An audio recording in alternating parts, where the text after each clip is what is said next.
अस्सलाम वालेकुम and good morning, good afternoon, good evening. आप लोग जिस वक्त भी ये लेक्चर देखें, मेरी तरफ से आपको बहुत अस्सलाम वालेकुम। मैं हूँ डॉक्टर आसिम महमूद और आप देख रहे हैं डॉक्टर आसिम लेक्चर सीरीज़ मेरे यूट्यूब चैनल पे। हम लोग बात कर रहे थे सेल की, और सेल में हमने न्यूक्लियस की बात कर ली थी, हमने सेल वॉल की बात कर ली थी, हमने सेल मेम्ब्रेन की बात कर ली थी। और मैं बड़ी एक्सपेक्टेशन रखता हूँ आप लोगों से कि सेल मेम्ब्रेन वाले लेक्चर में जो डिस्क्रिप्शन में मैंने बहुत सारे लिंक्स दिए थे डिफरेंट सेल मेम्ब्रेन के एनिमेशंस के, डिफरेंट प्रोसेस के, वो आपने ज़रूर देखे होंगे। तो जैसा कि आप देख रहे होंगे बोर्ड में मैंने आप लोगों के लिए थोड़ी तैयारी पहले से करके रखी है।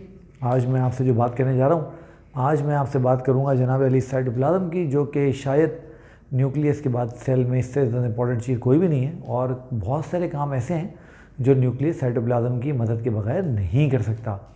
तो फिर क्या ख्याल है, टाइम ज़ाया किए बगैर हम लोग शुरू करते हैं अपना आज का काम। और इससे पहले कि मैं आज को अपना ये काम शुरू करूं, मैं आपसे बहुत रिक्वेस्ट करूंगा कि आप मेरे चैनल को सब्सक्राइब कीजिए, लाइक कीजिए, ये वीडियोस अपने दोस्तों के साथ शेयर कीजिए। जितने स्टूडेंट आपके सर्किल में मौजूद हैं और जो जो इससे बेनिफिट ले सकते हैं सबको ज़रूर बताइए। तो आइए फिर शुरू करते हैं। देखिए, साइटोप्लाज्म को जब हम देखते हैं तो मैंने आपको याद कीजिए, पहली दफ़ा मैं एक बात समझाई थी कि जब भी आप बायोलॉजी में या साइंसेज में कोई टर्म देखा करें, उसके नाम के ऊपर ज़रूर गौर किया करें। देखिए, लफ्ज़ क्या है, साइटो, दूसरा लफ्ज़ है plasm.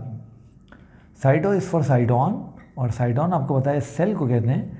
Now that is the reason why कि study of cell is called cytology, है ना।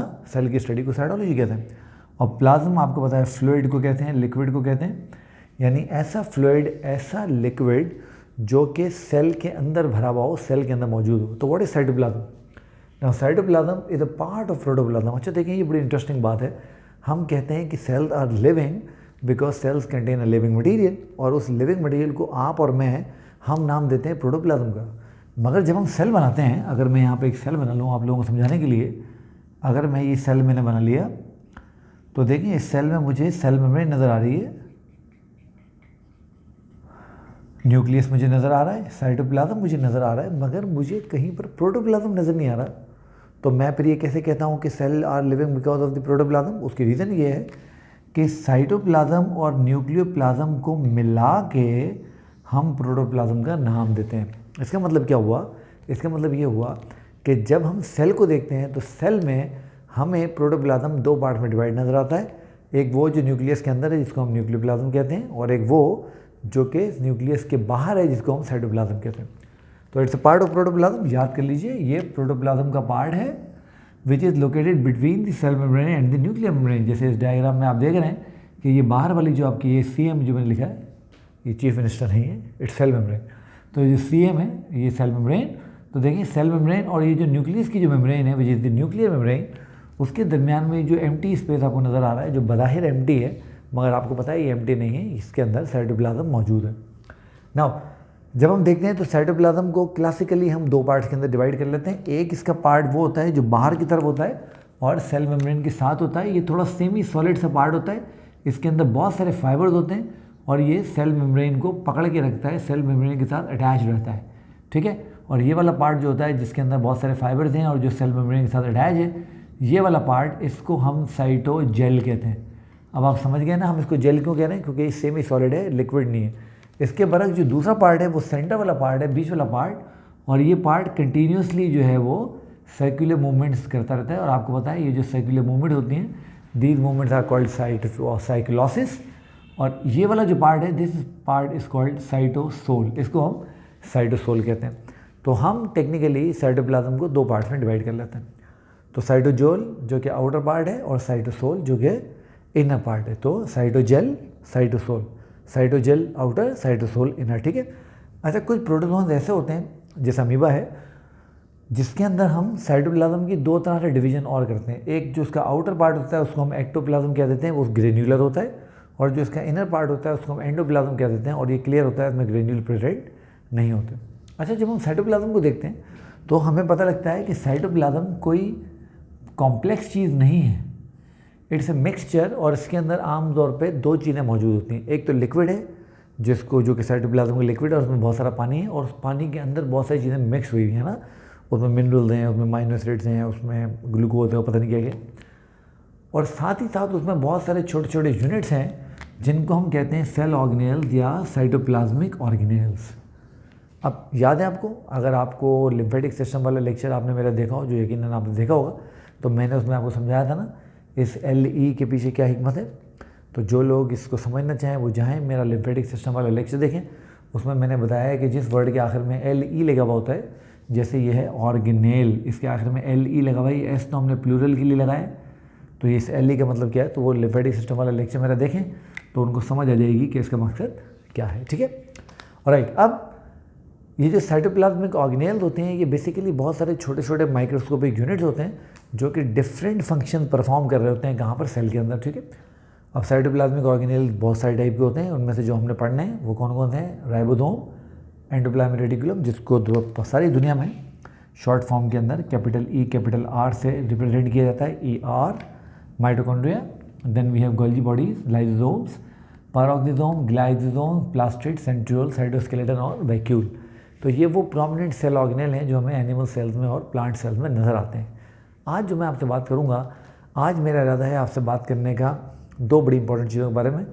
एक मैं चाहूँगा कि आज हम बात करें थोड़ी राइबोसोम की, और दूसरा मैं चाहूँगा कि आज हम बात करें थोड़ी सी माइटोकॉन्ड्रिया की। तो दोनों टॉपिक बहुत इंपॉर्टेंट है, तो आइए आज हम बात करते हैं राइबोसोम की और माइटोकॉन्ड्रिया की, ठीक है। अच्छा, अब याद रहे कि जब हम ये सारी चीज़ें पढ़ेंगे तो आपने इसको बहुत ध्यान से पढ़ना है, क्योंकि सेल की जितनी भी एक्टिविटीज़ कंट्रोल हो रही होती हैं, परफॉर्म कर रही होती हैं, डिफरेंट फंक्शंस, वो बेसिकली सेल ऑर्गेनेल्स ही परफॉर्म कर रही होती हैं, ठीक है। तो हम बात कर रहे हैं साइटोप्लाज्म की, और मैं आपसे बात करने लगा हूँ अब सेल ऑर्गेनेल्स की।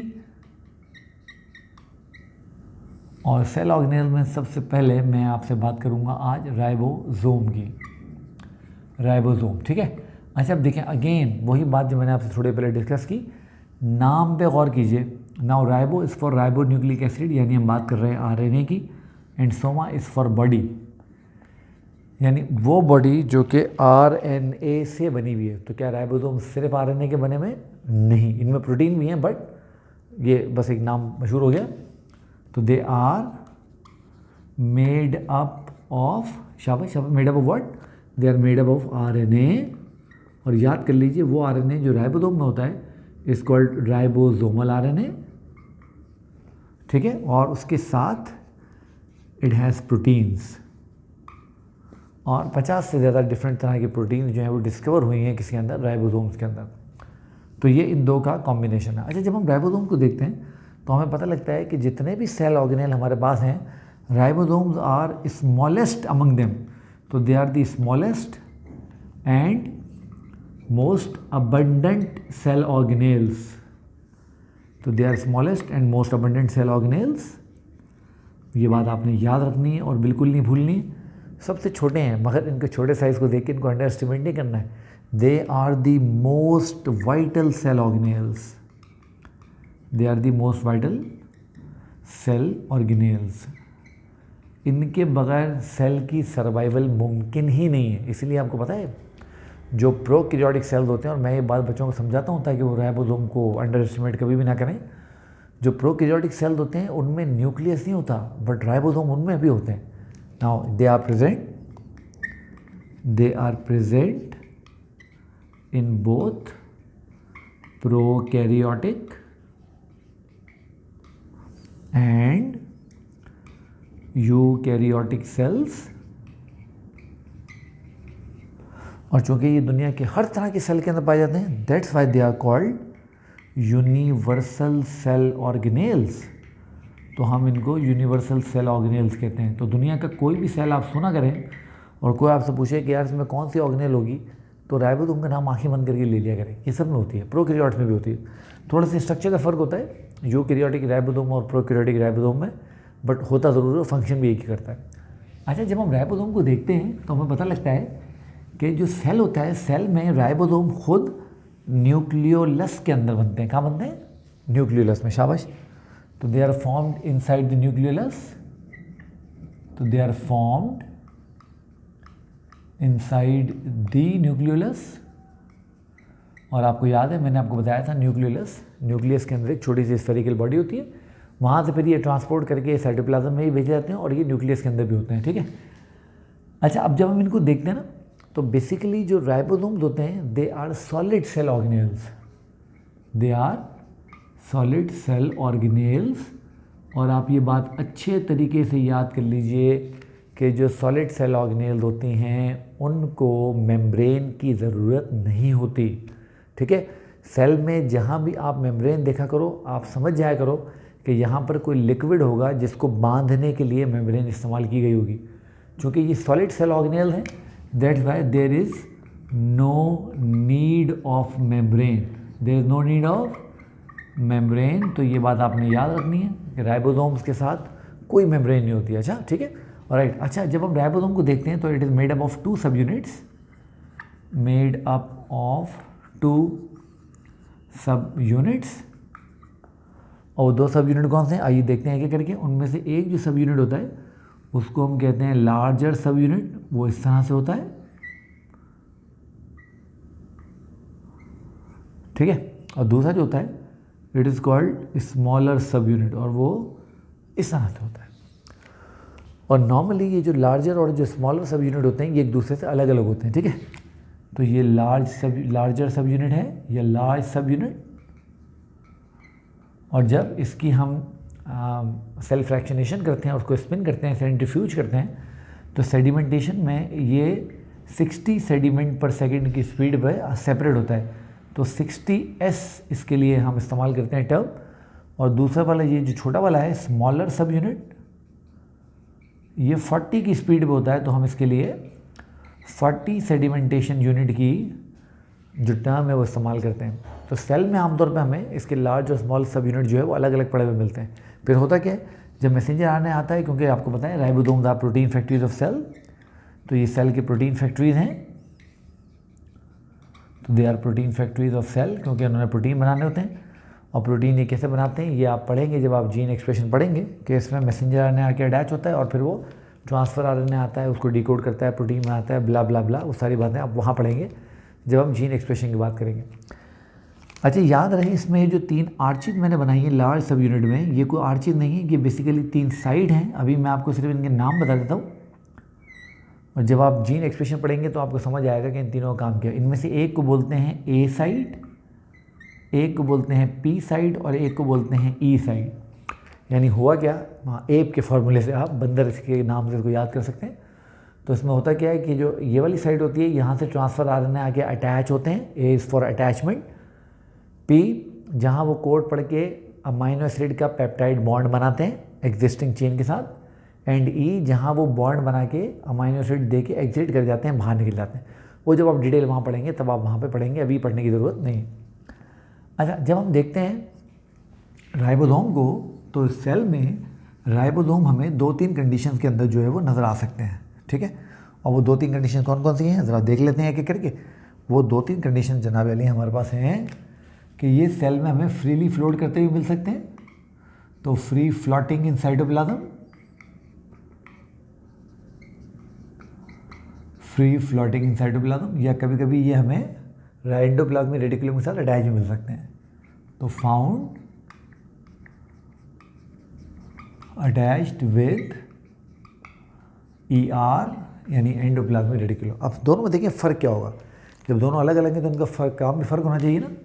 जो साइटोप्लाज्म में फ्रीली फ्लोट कर रहे होते हैं वो बनाते हैं प्रोटीन्स फॉर सेल्यूलर यूज़, यानी ये वो प्रोटीन बनाएंगे जो सेल के अंदर इस्तेमाल होनी है। और जो ER वाले होते हैं ये वो प्रोटीन बनाते हैं जो एक्सपोर्ट करनी होती हैं, बाहर भेजनी होती हैं। प्रोटीन्स टू बी एक्सपोर्टेड, तो ये बात आपने बहुत अच्छे तरीके से याद रखनी है। अच्छा, कभी कभी ऐसा होता है कि जब मैसेंजर आरएनए मैसेजेस लेके आते हैं तो प्रोटीन इतनी बड़ी होती है कि वो सिंगल राइबोसोम बेचारा बना नहीं सकता। तो बहुत सारे राइबोसोम आपस में क्या कहना चाहिए उसको, टीम अप हो जाते हैं, मिल जाते हैं, सम अप हो जाते हैं, और वो जो कलेक्शन बन जाती है उसको हम पॉलीसोम बोलते हैं।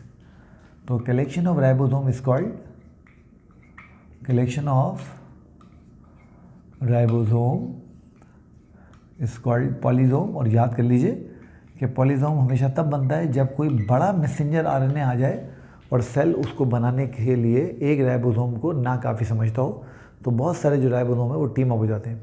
एक और बड़ी इंपॉर्टेंट जो चीज़ है वो जो आपने याद रखनी है वो है नेज़ल सब्सटेंसेस। जो कि हमें न्यूरॉन के अंदर मिलते हैं। तो आप एन से याद कर सकते हैं, एन से नेजल सब्सटेंस, एन से न्यूरॉन। तो नेजल सब्सटेंस हमें कहाँ मिलते हैं बेटा? नेजल सब्सटेंस हमें मिलते हैं न्यूरॉन में, और बेसिकली ये राइबोसोम्स के और ER के छोटे छोटे से कलेक्शन होते हैं। तो न्यूरॉन्स के अंदर मिलते हैं, तो they are the collection of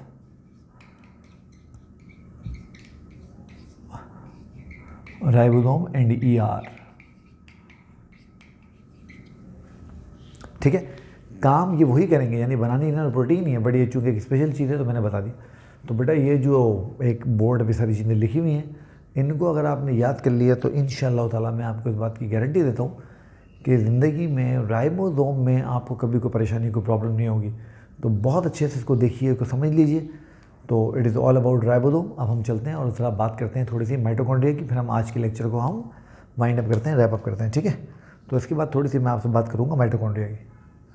तो आइए ज़रा माइटोकॉन्ड्रिया को देख लेते हैं जल्दी से।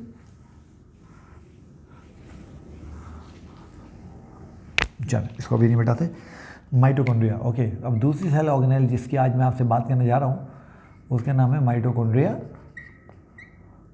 बेसिकली हमें इसको माइटोकॉन्ड्रियन लिखना चाहिए, क्योंकि जो सिंगुलर होता है वो माइटोकॉन्ड्रियन होगा और जो प्लूरल होगा वो माइटोकॉन्ड्रिया होगा। ठीक है, अब देखें अगेन, आपको याद है माइटो हमने सेल साइकिल में पढ़ा था, माइटोसिस मैंने बताया था आपको। माइटो का मतलब होता है थ्रेड, और ये जो कॉन्ड्रियन वर्ड है ना, इसका मतलब होता है बॉडी, थ्रेड लाइक बॉडीज़। तो वर्ड माइटोकॉन्ड्रिया का बेसिकली मकसद ये हुआ। जब हम माइटोकॉन्ड्रिया को देखते हैं तो माइटोकॉन्ड्रिया एक बड़ा स्ट्रेंज जो है वो सेल ऑर्गेनेल है। तो mitochondria is a double membrane bounded cell organelle. और याद कीजिए मैंने आपको न्यूक्लियस के अंदर क्या बताया था? शाबाश शाबाश शाबाश शाबाश, याद कीजिए, बिल्कुल आपने सही याद किया। मैंने आपको बताया था कि हर वो सेल ऑर्गेनेल जो डबल मेम्ब्रेन बाउंडेड होती है, it contain its own DNA, है ना, जैसे न्यूक्लियस में हमने बात की थी। तो mitochondria it contain its own DNA, तो कंटेन इट्स ओन DNA। और ऑब्वियसली अब आप समझ रहे हैं कि जब इसके पास इसका DNA अपना है तो उसके जीन्स भी अपने होंगे।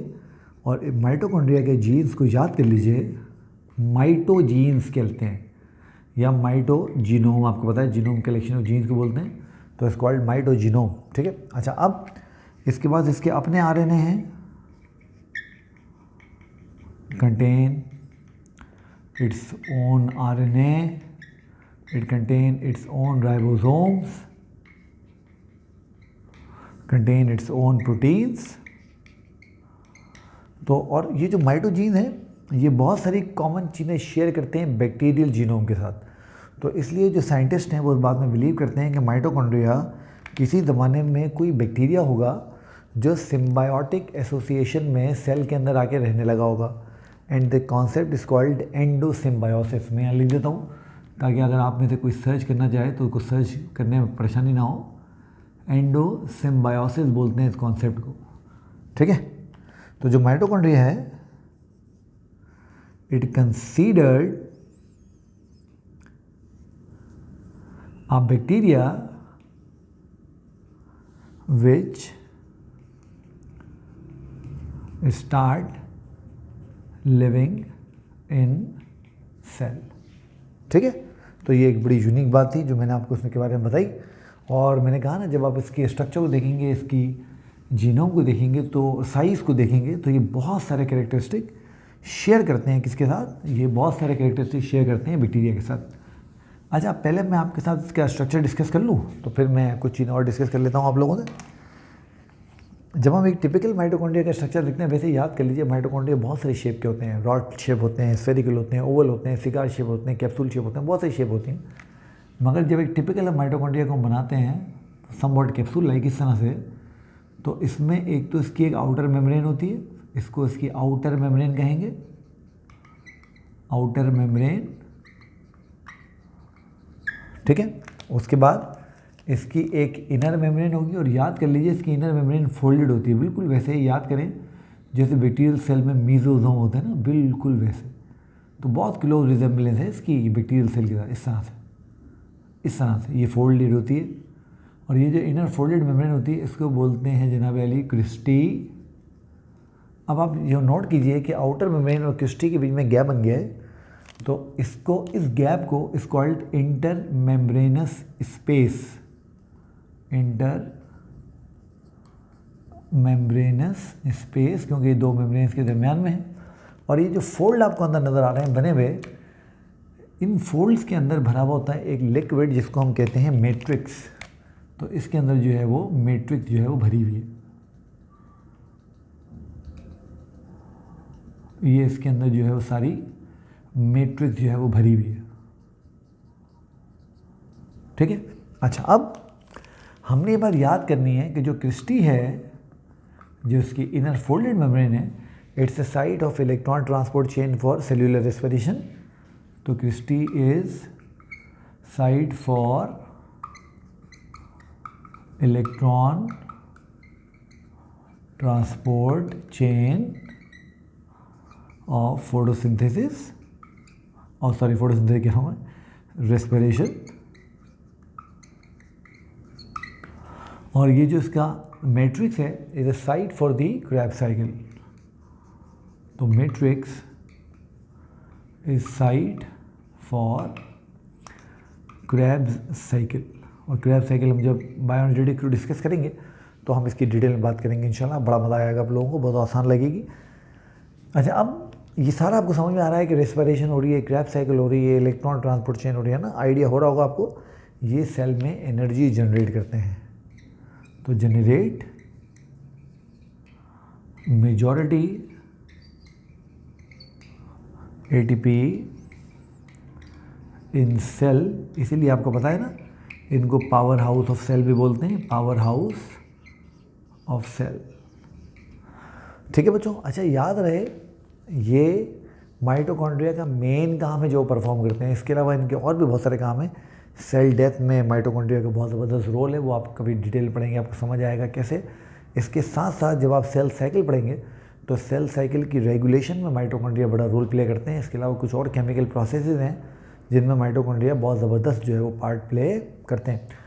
तो ये हमने जो माइटोकॉन्ड्रिया की जो है वो थोड़ी बात की। अच्छा, अब माइटोकॉन्ड्रिया की जब हम साइज़ देखते हैं तो ये हमें 2 माइक्रॉन से लेके 10 माइक्रॉन तक हमें मिलते हैं साइज़ में। और इसके अलावा मैंने आपको बताया इनकी बहुत ज़्यादा रिजेंबलेंस होती है बैक्टीरिया के साथ। तो बेटा this is all about mitochondria. और ये जो बातें मैंने आपको बताई हैं, जो इसके स्पेशल यूनिक कैरेक्टर्स हैं, ये भी आपने याद रखने हैं। तो आज के इस लेक्चर को मैं यहाँ पे रोकता हूँ, ख़त्म करता हूँ। नेक्स्ट टाइम जब मैं आपसे मिलूँगा तो इंशाल्लाह हम लोग बात करेंगे एंडोप्लाज्मिक रेटिकुलम की, गोल्गी बॉडीज़ की, और कोशिश करेंगे उसके साथ हम लाइसोसोम की बात भी साथ साथ करें, ठीक है। अपना बहुत ख्याल रखिए, लेक्चर देखते रहिए, चैनल सब्सक्राइब करवाते रहिए, करते भी रहिए, करवाते भी रहिए, वीडियोज़ को लाइक करते रहिए, और अपना बहुत सारा ख्याल रखिए। अल्लाह हाफिज़।